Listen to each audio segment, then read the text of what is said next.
এবার পবিত্র ঈদ উল ফিতরের ছুটিতে দর্শনার্থীদের উপচে পড়া ভিড়ে মুখরিত হয়ে উঠেছে কুমিল্লার বিনোদন কেন্দ্রগুলো। আবহাওয়া অনুকূলে থাকায় অতীতের তুলনায় পর্যটকের পদচারণায় মুখর এবার প্রতিটি বিনোদন কেন্দ্র ও দর্শনীয় স্থান। শিশু কিশোর, যুবক যুবতী থেকে শুরু করে সব বয়সীদের মিলন মেলায় পরিণত হয়েছে জেলার বিনোদন কেন্দ্রগুলো। ঈদের ছুটি কাজে লাগাতে আনন্দে মেতেছে সকল সম্প্রদায়ের মানুষ।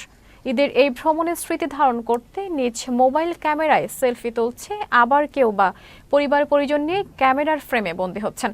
জেলার শালবন বিহার, ময়নামতি জাদুঘর, বৌদ্ধ মন্দির ছাড়াও আকর্ষণীয় magic paradise, blue water park সহ বিভিন্ন বিনোদন কেন্দ্রে দর্শনার্থীদের উপচে পড়া ভিড়। ঈদকে ঘিরে প্রতিটি বিনোদন কেন্দ্রে ছিল আইন শৃঙ্খলা রক্ষাকারী বাহিনীর কঠোর নজরদারি।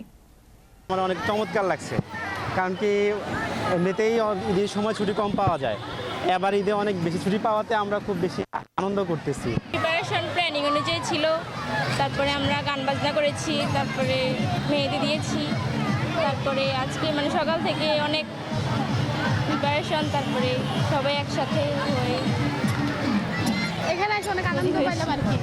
আসলে ব্যবসা নিয়ে তো বিজি, তাই ঈদের সময়টা খুব ভালো লাগতেছে। ঘোরাফেরা এখানে অনেক কিছু আছে, দেখতেছি, বাচ্চাদেরকে নিয়ে আসছি, খুব ভালো লাগতেছে। ধর্মসাগর করে এসে আসলাম, এখানে অনেক বিভিন্ন জায়গায় গেছি, যা ঘুরছি, সুন্দরভাবে আনন্দ উল্লাস পাইছি, বন্ধু বান্ধব নিয়ে অনেক মজা করছি, উঠতে করছি, আনন্দ করছি।